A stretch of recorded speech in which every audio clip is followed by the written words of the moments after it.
$1,000 a month to rent a room. Bro, what the fuck we gonna do? The cost of living has gotten out of hand, and y'all buy a house, man. Everybody that I know that owns a house tells me don't buy no fucking house. They hate that shit. Between property taxes going the fuck up, insurance going the fuck up, niggas having to fix roofs. Is that what it is? Having to fix their roof and shit. Everybody I know that got a goddamn house tell me don't buy no goddamn house. They say at least you call a maintenance man. But dead ass, what the fuck we gonna do about the rising cost of living? Because what you mean you charging people $1,000? You got 3 rooms in your house, you're charging them $1,000 for somebody to come live there. This shit is sad. Like, my son gonna be an adult in the next couple of years. He's gonna graduate from high school and be an adult. And this is the world he has to live in? The fuck?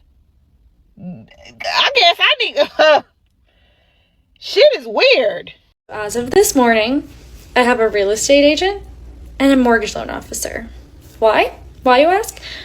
Because you cannot live in the state of Georgia in a studio apartment for under about $1,600 a month.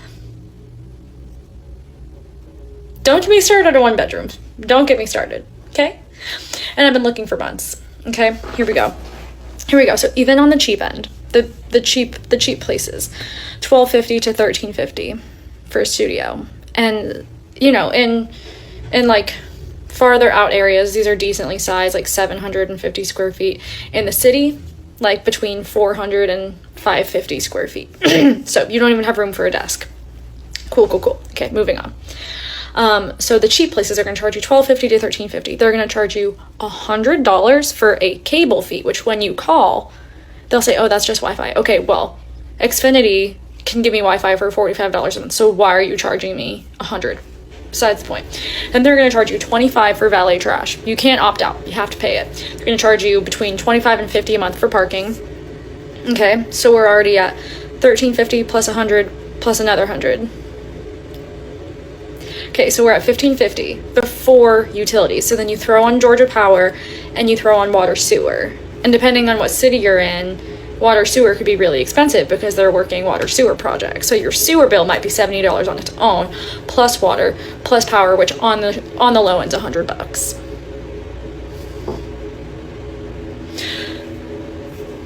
So it's $1,600 to $1,700 anywhere just to rent an apartment, and not even a good one.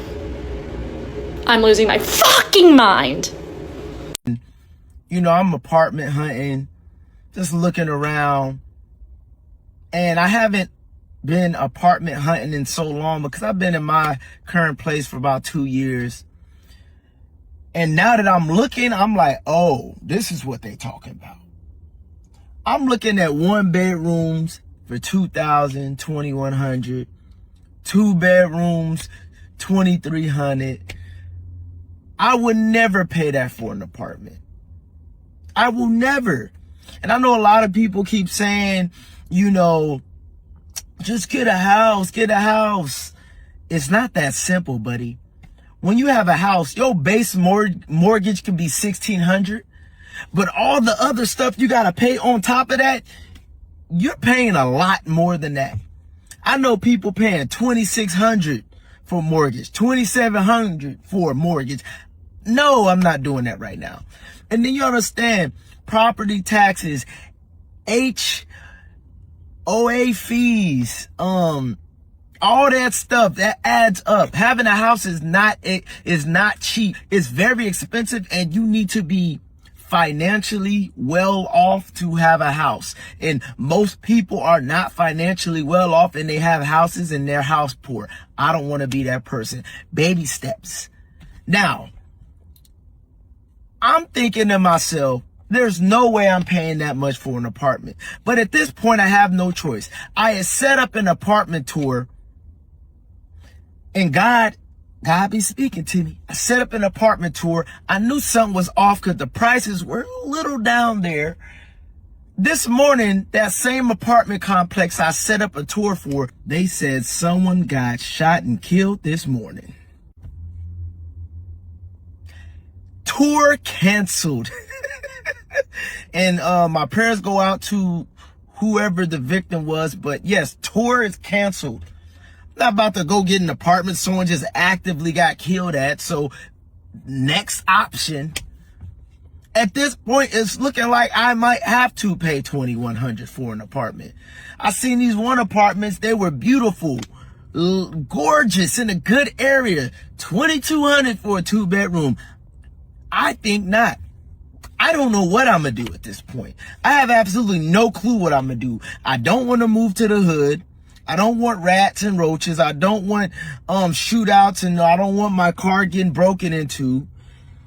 I don't want to, live in a nice area, but I'm damn near broke every paycheck paying for rent. I don't know what to do. I really don't. I don't want to stay in my current apartments because now people are starting to catch on to how low the price is, and now it's starting to become ghetto. So I'm stuck. I don't know what to do. I have no idea. Rent prices are ridiculous. It's fucking ridiculous. Because why does it damn near cost $2,000 for a 1-bedroom apartment? It make you want to be like, nah, fuck it, I'll just stay where I'm at this point. Because why it costs so much? And then the damn apartment has the nerve to be about like 700 square feet. Oh, and then they don't want to be renovated. But you want $2,000 damn near? You can at least give me some stainless steel. A little bit shit. You can at least give me a little hardwood floor.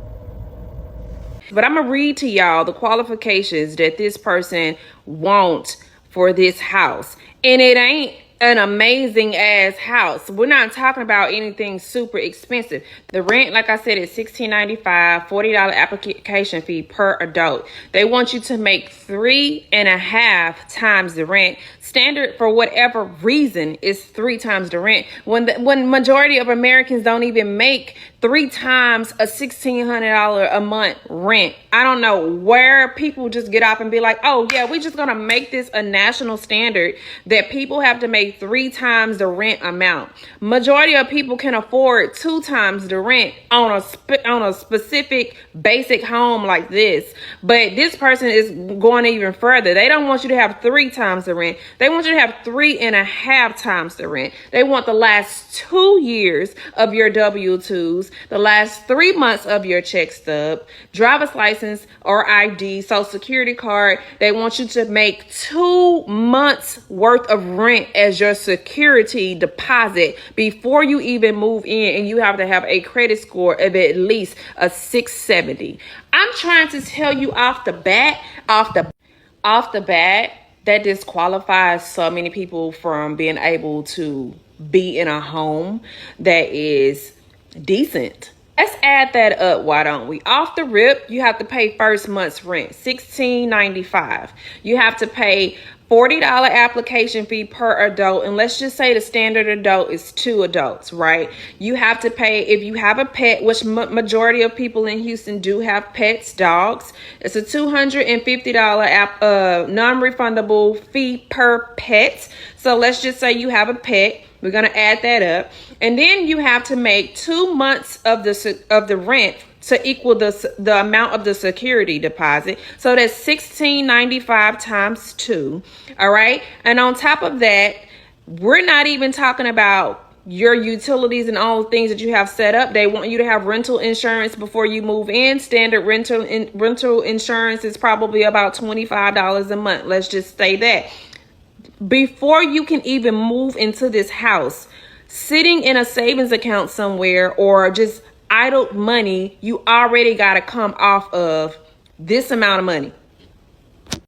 I don't know at what point we stop being human, though. Even as an investor and a landlord, at what point did we stop being human and we say money trumps everything, including people? I don't get it.